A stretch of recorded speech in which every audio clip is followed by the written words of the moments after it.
Welcome to Health Club with Julia. I'm your host, health coach, and registered dietitian, Julia Campagna. I'm on a mission to bridge the gap between looking your best and living your life to the fullest. After years of over dieting, struggling with disordered eating, and destroying my social life, I finally found how to reach my dream physique without sacrificing the things I love. Now I'm sharing all my strategies and education with you.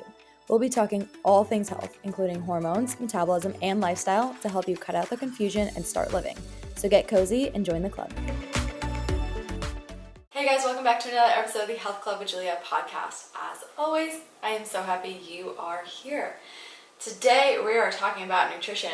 Obviously my favorite topic, registered dietitian here. I could literally talk about nutrition all day long, and I do for most of it. But I know that nutrition for a lot of people is like the hardest piece of the puzzle for them when it comes to seeing progress, losing weight, just feeling healthier.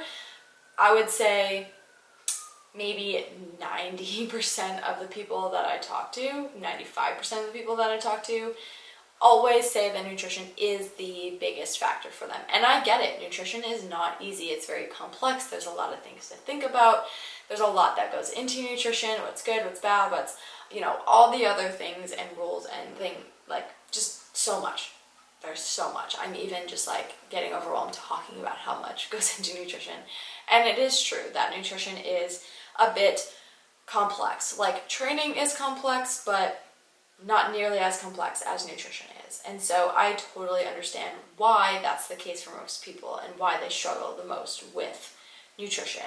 But I want this episode to be kind of like a guide to help you improve your eating habits without getting overwhelmed. So I want this to be a really easy, straightforward topic and podcast episode that you can literally go back to whenever you need to and just remind yourself of the basic things that you should be focusing on with nutrition that will guarantee that you will see success in health in general. I'm not just talking about, losing weight. That comes with some more specifics as well, but health in general and being healthy, these are some of the things that you need to be focusing on most without feeling overwhelmed. And I can almost guarantee you that if you focus on these things, you will get healthier, feel more energized, feel better overall in your body, and help your body function as best as possible. So that is kind of what this episode comprises of. Just a really easy, quick little guide to help you with your eating habits. So as we know, nutrition greatly impacts your health and your progress.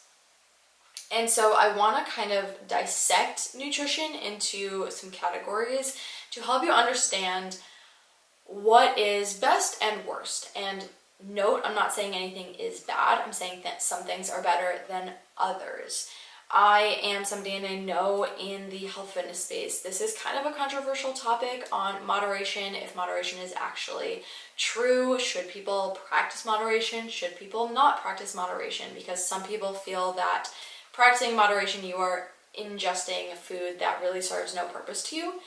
But coming from my personal background, I don't love to say not to practice moderation because I do think that things fit in. And if you have a freaking Oreo here and there, not on a daily basis, but just, every so often, you're still a healthy person. It's not going to affect you that much. It's when you have those things very often that can affect your health status. So I want to break it down into kind of four categories first before I go into my tips for you, so you understand what I mean by what's best versus worst in terms of nutritional content.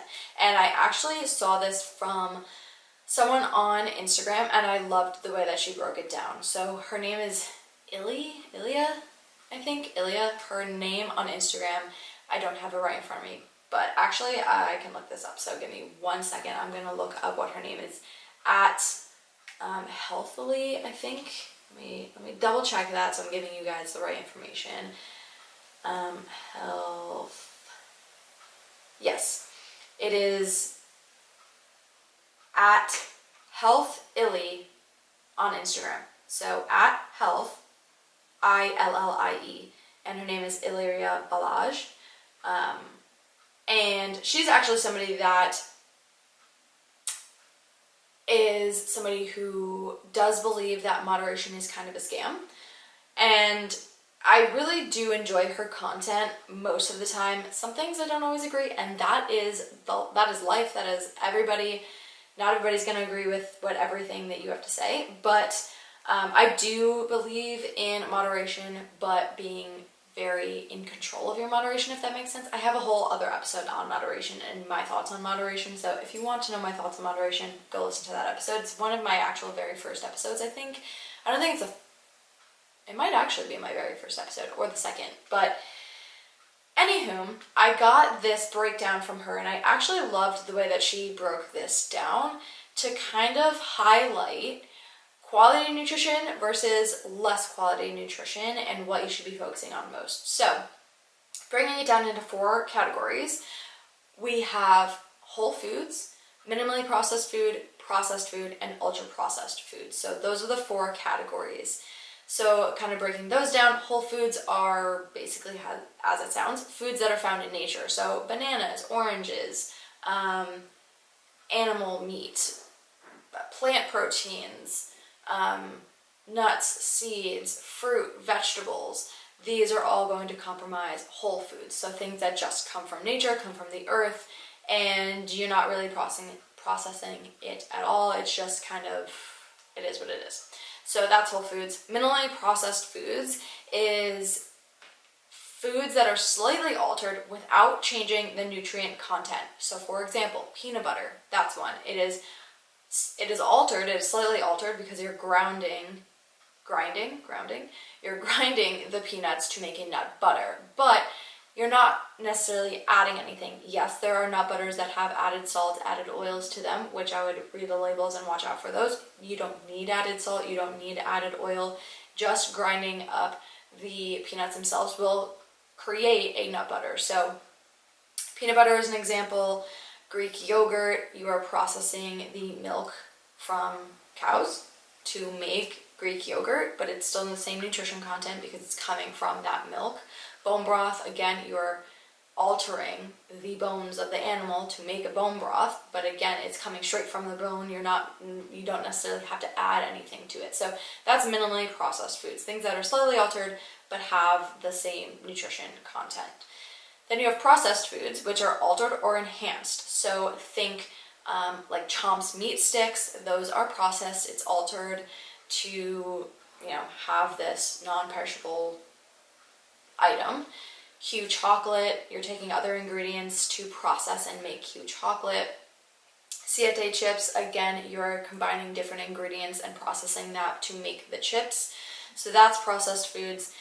Then you have ultra-processed foods, which have little, if any, nutrients at all. They're usually higher in sugars, refined grains, and other things. So they don't contain a lot of nutritional value, if anything at all. And this is your Ritz crackers, your Oreos, your Delight coffee creamers, your legendary Pop-Tarts, Cheerios, things that don't really have a lot of nutritional content at all, and they're ultra-processed. They don't really come from anything that is natural.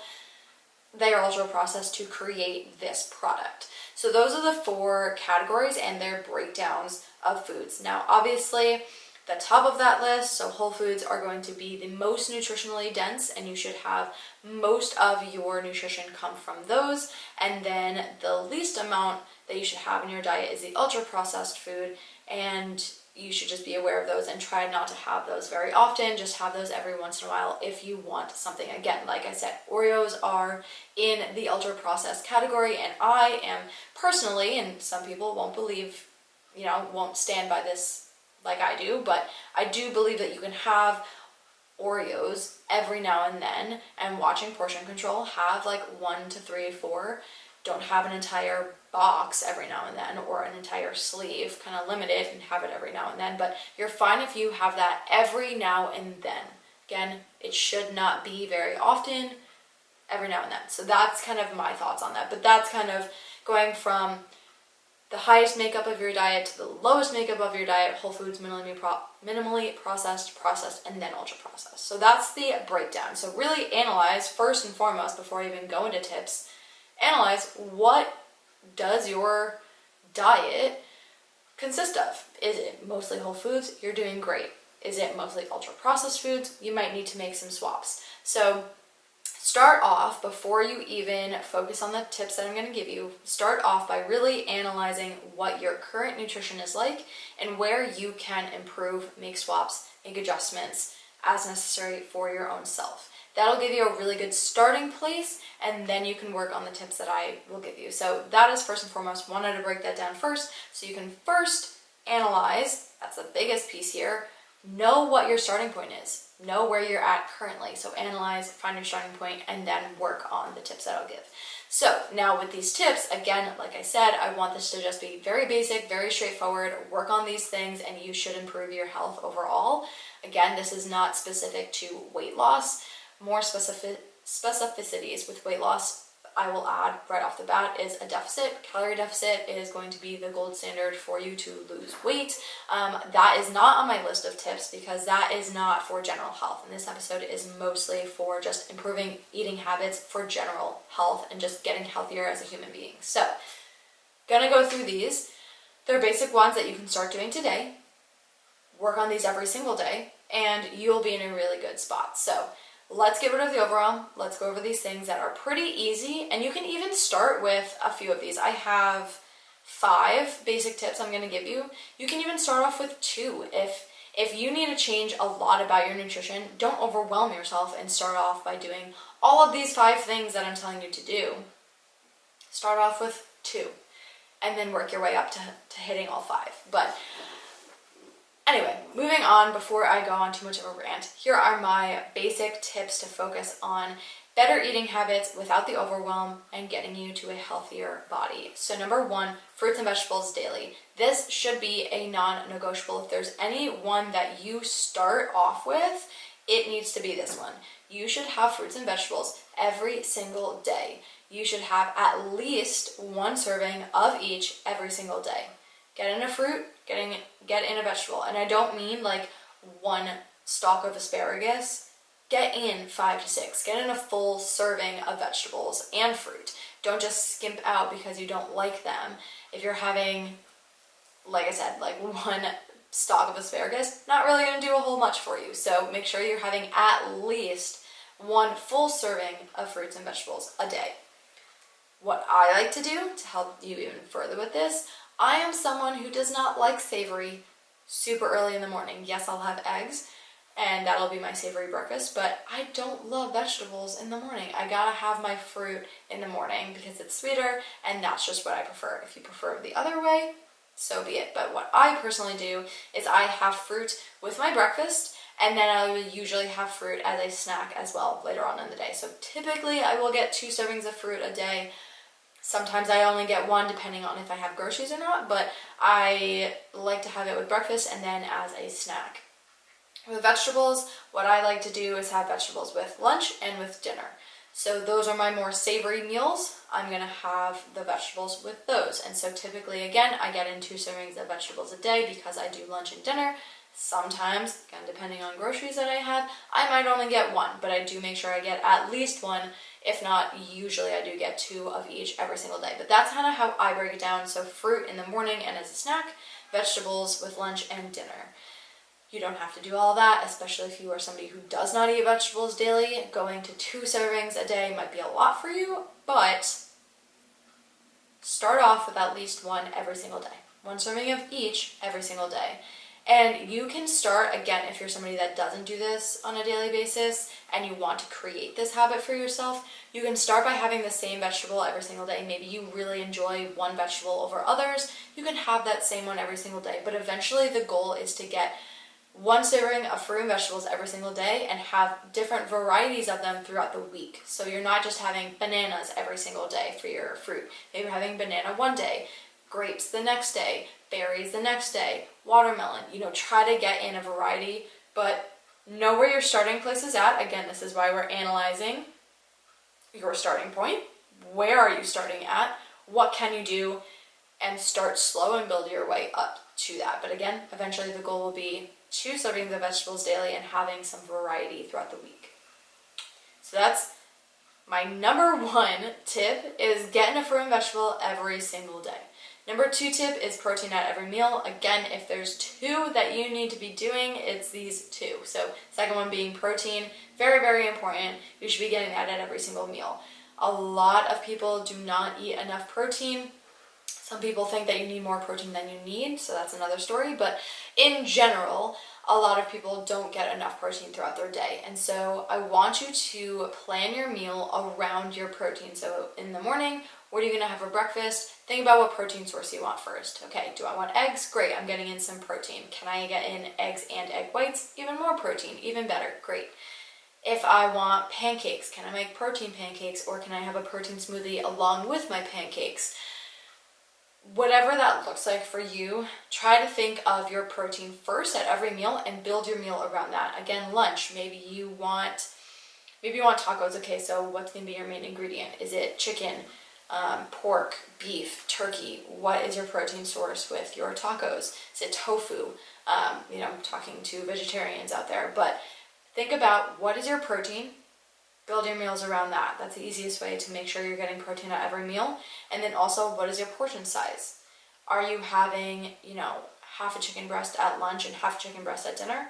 That's not that much. Try to get a full chicken breast at least one of those meals. So make sure that you're getting a decent size portion as well. If you are skimping out on your protein, you're still getting it every meal, but you're skimping out on it,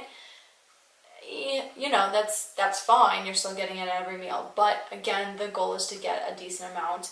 So a good size portion, about 3 to 4 ounces of protein at every single meal. So that's going to be the ultimate goal. Again, analyze your starting point, start off slow, and then work your way up to that. Third tip for you is make small changes over time. This, I feel like, causes the most overwhelm with people when it comes to nutrition, because they're like, okay, I really want to get healthier. I'm going to do all these things, and I'm going to do that starting today. Okay, well, if you are like, I'm going to cut out soda, and I'm going to have a fruit and vegetable every single day, and I'm going to make sure I have protein at every meal, and I'm going to make sure I limit my sugar, and I'm going to, if the list keeps going on and on and on, you're not going to be able to stick with it. So start slow, make small changes over time. You're more likely to stick with the changes long term instead of working on it for a short period of time. Maybe you work on it for 2 weeks and then fall off of everything. Start small, build your way up. You're going to see more results, more long-lasting results by making small changes over a longer period of time than cramming everything in a short period of time and then getting overwhelmed. So don't overwhelm yourself. Make small changes to start. So for example, if you have soda every single day and you want to cut back on that, limit that to 3 times a week. That gives you still 4 days out of the week that you're having soda. Eventually, then make that 2 days a week, and then eventually make that 0 times a week, and you're having it every now and then. Make small changes. It will help limit the overwhelm that you feel with nutrition. Start small. That's why I said with this list of 5 tips that I have for you, even just start out with 2, get really consistent with those, and then start working on the other tips. Tip number 4 is don't buy things that you want to change. So again, going back to the soda, I'll use that as the example because I used it in the last one. But if you want to limit your soda, if you want to stop having soda, stop buying it. If it's in the house, you're going to gravitate towards that. And eventually you might get to the point where you do buy soda and you have it in the house, but you don't feel the urge to have it every single day. And maybe it's in the house and you have it there for a couple months and you only have it every now and then, but it's there when you do want it. But until you can get to that point where you're not having these extremely big cravings for certain things and having them every single day, work on the habit that you want and help yourself out by not having those things. It can go for anything. If you, have a bag of chips every single day and you don't want to do that, stop buying a bag of chips. Don't buy things that you want to change. That's my biggest thing. And again, eventually you'll probably get to the point where you can have those things in front of you and you don't necessarily need to eat it. But for a lot of people, that doesn't come right off the bat. And so until you get to that point, don't buy it if you want to make a change. And tip number 5 is focus on how foods make you feel. This one's really important because the more that you understand that you feel better with certain foods or limiting certain foods, it will make the process easier because you'll just gravitate more towards how you feel. It is like saying you have short-term satisfaction versus long-term satisfaction. The short-term satisfaction is the fact that you're having that food at that moment. So again, we'll use soda as the example. You're having soda at that moment, it tastes really good, you're having short-term satisfaction, but you know it makes you feel like shit later on. So you're only having short-term satisfaction, you're not having long-term satisfaction. Whereas if you limit that, maybe you feel better and you start to feel better more and more and more, you're getting that long-term satisfaction from not having it. So focus on how the food makes you feel. If it makes you feel like shit, why are you still having it? If it makes you feel really good without having that certain food, stop having it or just limit it at least.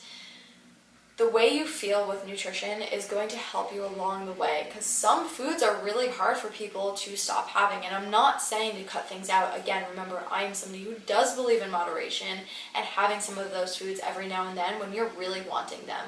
But in order to be really healthy, you do have to cut out ultra-processed foods most of the time. 98% of the time, you should not be having ultra-processed foods. And so for a lot of people, it's hard to do that because those ultra-processed foods are higher in sugars, are higher in refined grains, and they do have that kind of addicting effect on some people where they don't want to cut it out, and it makes it hard. So focusing on the way that you feel and knowing that you feel really good by limiting those foods should be the indicator that, hey, you know what? I enjoy not having this food, and so I'm going to stop having it as often. And so really, tip number 5 is short-term answer. Just focus on how you feel with certain foods, and the foods that make you feel good, have more of those. The foods that make you feel like shit, have those less. That's the basic overview on tip 5. So those are my 5 tips. Focus on a fruit and vegetable daily. Focus on protein at every meal. Make small changes over time. Don't buy things that you want to make change with. And focus on how foods make you feel. By focusing on these things, you will gravitate towards more of the whole foods and minimally processed foods, less on the processed and ultra-processed foods, and therefore it should improve your overall health in the long run.